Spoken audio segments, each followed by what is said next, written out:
అంజలి TV. Shakuntala అనుకున్నట్టుగానే తన కొడుకు ప్రసాద్కి చక్కటి అమ్మాయి అయిన అంజలితో పెళ్లి జరిపిస్తుంది.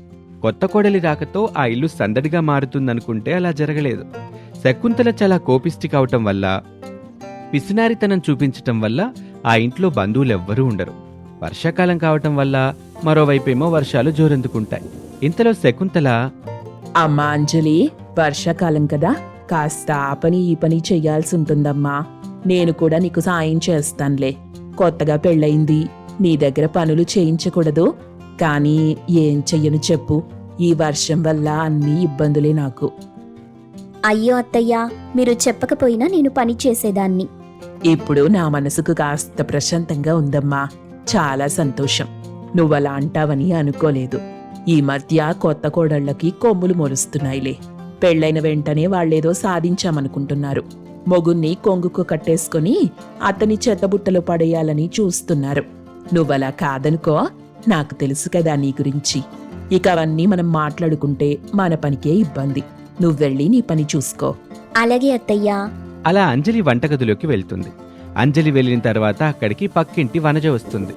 వంటింట్లో కొత్త కోడలు పనులు చేయటం చూసి, అరే, అదేంటి శకుంతల, కొత్త కోడలితో పనులు చేయిస్తున్నావు? పాపం, కొన్ని రోజులైనా వదిలేయొచ్చుగా. ఇలా వచ్చిన వెంటనే పనులు చెప్పటం బాగోదు శకుంతల. ఇదిగో వనజ, నోరు మూసుకుని నువ్వొచ్చిన పనేంటో చెప్పు. మా ఇంటి విషయాల్లో తలదూర్చకు. ఎవరినెక్కడ పెట్టాలో అక్కడ పెడితేనే మంచిది. నా జాగ్రత్తలో నేనున్నాను. మధ్యలో నువ్వొచ్చి చెడగొట్టకు. ఇంతకీ నువ్వొచ్చిన పనేంటో, ఏదో అవసరం ఉంటే గాని మా ఇంటికి రావుగా. అది కాదు శకుంతల, వర్షం కురుస్తుందిగా, మీ ఇంటి నుండి ఏదో సువాసన వస్తుంటే ఇలా వచ్చాను. ఇంకా పొయ్యి కూడా వెలిగించలేదు, అప్పుడే నీకు వాసన వచ్చేసిందా? నీ తిండి బుద్ధి పోనిచ్చుకున్నావు కాదు. కాసేపుండు, కోడలు పిల్ల ఏదో చెయ్యాలని వెళ్ళింది. ఏం చేస్తుందో చూద్దాం. అలా శకుంతల వనజ ఇద్దరూ మాట్లాడుకుంటూ ఉంటారు. చాలాసేపు అంజలి కోసం చూస్తారు. కాని వంటగదిలో నుంచి అంజలి రాలేదు. తీరా అక్కడికెళ్ళి చూస్తే పొయ్యి వెలిగించటానికి చాలా ఇబ్బంది పడుతూ ఉంటుంది అంజలి. అది చూసిన శకుంతల, ఏంటమ్మా నువ్వు సరిగ్గా పొయ్యి కూడా వెలిగించలేకపోతున్నావు, ఇంకా వంటెలా చేస్తావు? ఇంతకీ నీకు వంటలు చేయడం వచ్చు గదా? వచ్చత్తయ్యా, ఇక్కడ కాస్త కొత్త కదా, అందుకే ఇలా అవుతుంది. రాను రాను అలవాటవుతుందిలేండి. సరే, నువ్విప్పుడు ఇక్కడ వండకమ్మా. అదిగో బయట కట్టెల పొయ్యుంది, అక్కడ చేస్తే రుచి కూడా బావుంటుంది. ఏదైనా చెయ్యాలంటే అక్కడికెళ్ళి చెయ్యి. అయ్యో అత్తయ్యా, బయట వర్షం కదా. వర్షమైతే ఏంటమ్మా, తలపైకి ఏదైనా వేసుకొనెళ్ళు. ఇదిగో మన పక్కింటి వానజ కూడా వచ్చింది. ఈ వర్షంలో తినడానికి పకోడీలు చెయ్యమ్మా, కాస్త తిని పెడుతుంది. శకుంతల అలా చెప్పటంతో అంజలికి చాలా బాధగా అనిపిస్తుంది. కానీ కొత్త కోడలు కాబట్టి ఏమీ అనలేక మౌనంగా ఉండిపోతుంది. ఇక తన అత్తగారు చెప్పినట్టుగానే ఇంటి బయట ఉన్న పొయ్యిపై పకోడీలు చేయటం మొదలు పెడుతుంది. అది చూసిన వనజ, మొత్తానికి కొత్త కోడల్ని నీ గుప్పెట్లో పెట్టుకున్నావు శకుంతల. కాని రాబోయే రోజుల్లో ఏమైనా జరగొచ్చు. కాస్త జాగ్రత్తగా ఉండు. బుసలు కొట్టే పాము కాటు వేస్తే ఇక ప్రాణాలు పోయే ప్రమాదమే ఉంది. అందుకే ఆచితూచి అడుగై. అదంతా నాకు తెలుసులే గాని నువ్వేం చెప్పక్కర్లేదు. ఇదిగో అంజలి, ఆ పకోడీల సంగతి ఎంతవరకు వచ్చింది? ఆ చేస్తున్నానత్తయ్యా. వర్షం పడుతుంది కదా, అందుకే ఈ పొయ్యి సరిగా మండలేదు. కట్టెలు బాగా తడిచిపోయాయి. ఏంటమ్మా నువ్వు, ఇలా అయితే కష్టం. ప్రతి ఆడది పుట్టింట్లో రాణిలా పెరుగుతుంది. అదే ఆ కన్నవాళ్లు చేసే పెద్ద తప్పు. అలా చేయటం వల్ల వాళ్ళ తర్వాత అనేక కష్టాలు పడాల్సి వస్తుంది. ఏ ఆడదైనా మెట్టినింటికి వచ్చాక గొడ్డులా కష్టపడాల్సిందే కదా. నువ్వక్కడ పనులు ఏవి చెయ్యకుండా అలవాటు పడ్డట్టున్నావు, అందుకే ఇక్కడికొచ్చి కష్టపడుతున్నావు. ఇంతకీ ఆ పకోడీలు ఈరోజు పూర్తవుతాయా, లేక రేపటి వరకు ఎదురు చూడమంటావా? తన అత్తగారు మాట్లాడే ప్రతి మాట అంజలి మనసుని ముళ్ళులా గుచ్చుతూ ఉంటుంది. కాని ఓర్చుకొని మౌనంగా ఉంటుంది అంజలి. ఇక చాలాసేపు కష్టపడి వర్షంలోనే తడుస్తూ ఆ పకోడీలు చేయటం పూర్తి చేస్తుంది అంజలి. ఆ తర్వాత శకుంతలకు వనజకు ఇస్తుంది. ఇంట్లోకి వెళ్లి తన పనేదో తాను చేసుకుంటూ ఉంటుంది. వనజ మాత్రం ఆ పకోడీని చాలా ఇష్టంగా తింటూ ఉంటుంది. అదేం పారిపోదులే, కాస్త మెల్లగా తినొచ్చు కదా. నిజంగా నీ కోడలు భలే చేసింది. ఇవి చాలా రుచిగా ఉన్నాయి. నాకైతే పిచ్చి పిచ్చిగా నచ్చేశాయి అనుకో. అరే, మెల్లగా మాట్లాడవే. ఈ మాటలు గాని నా కోడలు వింటే మురిసిపోతుంది. అలా మురిసిపోతే ఇక అంతే సంగతి. ఇప్పుడు చూడు నేనేం చేస్తాను. అమ్మాయి అంజలి, అంజలి, ఇలా రామ్మా. చెప్పండి అత్తయ్యా, ఏమైనా కావాలా? ఏం చెప్పమంటావమ్మా? నువ్వు చేసిన ఈ పాకోడీలు ఏమైనా బాగున్నాయా చెప్పు. ఏదో బుద్ధి గడ్డి తిని నిన్న పాకోడీలు చేయమని అడిగాను. పాపం ఈ వానజ అయితే తినలేక తింటుంది. అయ్యో అత్తయ్యా, నేను బాగానే చేశాను కదా. బాగా చేశానని నీకనిపిస్తే సరిపోదమ్మా, మాకు అనిపించాలి కదా. ఏంటో ఈ కాలం అమ్మాయిలు వంట రాదు పాడు రాదు, ఏదో సాధించామనుకుంటారు. సర్లే అమ్మా అంజలి, నువ్వు వెళ్ళి నీ పని చూసుకోపో. అలా శకుంతలనగానే అంజలి మొహం బాధగా పెట్టి తన గదిలోకి వెళ్ళిపోతుంది. ఇదిగో శకుంతల, నీ కోడలు బాధపడినట్టుగా ఉందే. కొత్త కోడల్ని అలా బాధ పెడితే నీకేమొస్తుందే? ఒసేయ్, పాకోడీలు తిన్నావు గదా, ఇక వెళ్ళిపో నీ ఇంటికి అంటూ వనజని అక్కడి నుంచి పంపించేస్తుంది.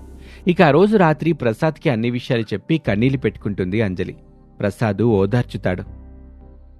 అమ్మ ఎప్పుడు అంతే అంజలి, నువ్వేం బాధపడకు. ఇలా ఏడిస్తే ఎలా చెప్పు?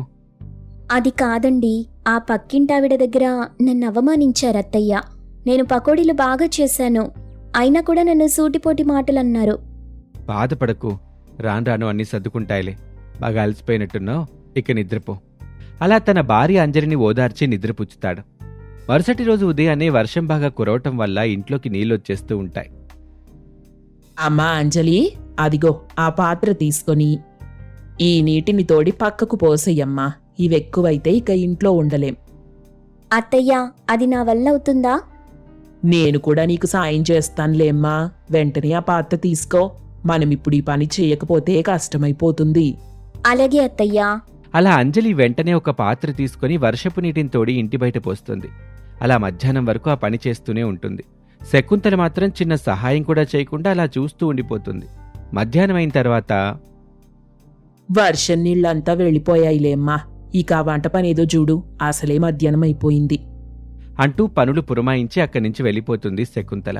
పాపం అంజలికి నడుము నొప్పిగా ఉన్నా ఇంటి బయట పొయ్యి దగ్గరికి వెళ్లి వంట చేయటం మొదలు పెడుతుంది. వంట పూర్తి చేసి తన అత్తగారికి వడ్డిస్తుంది. అత్తయ్య, ఈరోజు వంట ఎలా ఉందో చెప్పండి. ఏం చెప్పమంటావమ్మా? చప్పిడికూడు, అస్సలు రుచే లేదు. నాకైతే అస్సలు నచ్చలేదు, కాని తింటున్నానంతే. అన్నట్టు మర్చిపోయాను, బట్టలుతికి చాలా రోజులైంది. ఈ మాయదారి వర్షం రోజు పడుతూనే ఉంది. ఒక్కరోజైనా ఎండొస్తుందా అని చూస్తుంటే రావట్లేదు. ఇక ఎదురు చూసి లాభం లేదు. ఇవాళే ఆ బట్టల సంగతి చూడు. ఇక మౌనంగా తన అత్త మాటలు వింటున్న అంజలికి ఒక్కసారిగా కోపం తన్నుకొస్తుంది. వెంటనే, మీరసలు మనుషులేనా? ఈ ఇంటికి నన్ను కోడలిగా తెచ్చుకున్నారా లేక పని మనిషిగా తెచ్చుకున్నారా? అత్త అని అహంకారమా? మిమ్మల్నెవ్వరూ ఏం మాట్లాడరనుకుంటున్నారా? మీరు చెప్పిన పని చేయడానికి నేనేం మీ బానిసని కాను. ఇప్పుడే ఈ క్షణమే నేను మా ఇంటికి వెళ్ళిపోతాను. ఇదిగో అమ్మాయి, ఏంటా పొగరు? అలా పెద్దవాళ్లతో మాట్లాడతారా? నీ మెడలో నా కొడుకు తాళి కట్టాడు, ఆ విషయం గుర్తుపెట్టుకో. తొక్కలో తాలి అవసరం లేదు. ఇదిప్పుడే తీసి పారేసి మా ఇంటికి వెళ్తాను. అంజలి అలా మాట్లాడుతుంటే అప్పుడే అక్కడికి ప్రసాద్ వస్తాడు. అంజలి కోపంగా అరుస్తూ ఉండటాన్ని గమనిస్తాడు. చూడు బాబు చూడు, నీ భార్య ఏమంటుందో చూడు. అతనిని కూడా చూడకుండా ఇలా చేస్తుంది. ఇక చాలమ్మా, నాకంతా తెలుసు. పక్కింటి వనజక్క నాకంతా చెప్పిందిలే. అయినా నీకిదేం పిచ్చమ్మా? కోడల్ని ఇలా బాధ పెట్టడం ఏంటి? కొత్త కోడలని కూడా చూడకుండా కష్టాలు పెడతావా? పచ్చగా సాగాల్సిన మా కాపురంలో చిచ్చు పెడతావా? ఒరేయ్, ఏంట్రా అలా మాట్లాడుతున్నావు? అప్పుడే నీకు నీ భార్య గొప్పదైపోయిందా? ఇక చాలమ్మా, ప్రతి ఇంట్లో జరిగేది ఇదే. పాపం అంజలికి అలా వరుసగా పనులు చెప్తూ ఉంటే తను ఎలా చేయగలుగుతుంది? అసలే వర్షం, ఆ వర్షంలో తనపై జాలి కూడా లేకుండా నువ్వు ఇంటి బయటే పొయ్యి పెట్టి వంట చేయమంటున్నావు. పాపం కట్టెల పొయ్యి సరిగా లేకపోయినా వంట చేసింది. ఏవండి, మీరు నా వల్ల అత్తయ్యని ఏమీ అనకండి. ఎంతైనా తను మీ అమ్మ. నేనిక్కడి నుండి వెళ్ళిపోవాలనుకుంటున్నాను. ఇలాంటి అత్తతో వేగటం నా వల్ల కాదు. వెళ్ళిపోతాను. చూసావా అమ్మా, మొన్నే నాకు పెళ్ళయింది. ఇప్పుడు ఈ ఇంట్లో కష్టాలు చూడలేక తను వెళ్ళిపోతానంటుంది. ఇది నీకు ఆనందంగా ఉందా చెప్పు? అలా తన కొడుకు అనటంతో తన కొడుకు జీవితం గురించి ఆలోచించటం మొదలుపెట్టింది శకుంతల. ఇక తన కొడుకు జీవితం పాడవకుండా ఉండాలి అని నిర్ణయించుకుంటుంది. అంజలికి ఎలా పనులు చెప్పి తప్పు చేశాను అనుకుంటుంది. చూడమ్మా అంజలి, నేను నిన్ను బాధ పెట్టుంటే క్షమించు. నా వల్ల మీరు బాధపడటం నాకిష్టం లేదు. ఇకపై మిమ్మల్ని ఇబ్బంది పెట్టంలే. నేను కూడా ఒకప్పుడు ఈ ఇంటికి కోడల్నే. కానీ ఏదో పంతంతో అలా ప్రవర్తించాను. మనసులో ఏం పెట్టుకోకు. పదమ్మా పద, కాస్త తిందువు గాని. చూసావా అంజలి, మమ్మ ఎప్పుడూ అంతే. బాధ పెడుతుంది, ఆ తర్వాత దగ్గరవుతుంది, కానీ ఇతరులకి మాత్రం కీడు తలపెట్టదు. అమ్మ తరపున నేను కూడా క్షమాపణలు అడుగుతున్నాను. ఇక నువ్వెక్కడికి వెళ్లాల్సిన పనే లేదు. అలా ప్రసాదు శకుంతల చెప్పటంతో అంజలి మనసు మారిపోతుంది. ఇక అప్పట్నుంచి కోడలికి పనులు చెప్పటం లేదు శకుంతల. తన కోడలికి సహాయం చేస్తూ తాను కూడా ఇంటి పనులు వంట పనులు చేస్తూ ఆనందంగా జీవిస్తూ ఉంటుంది.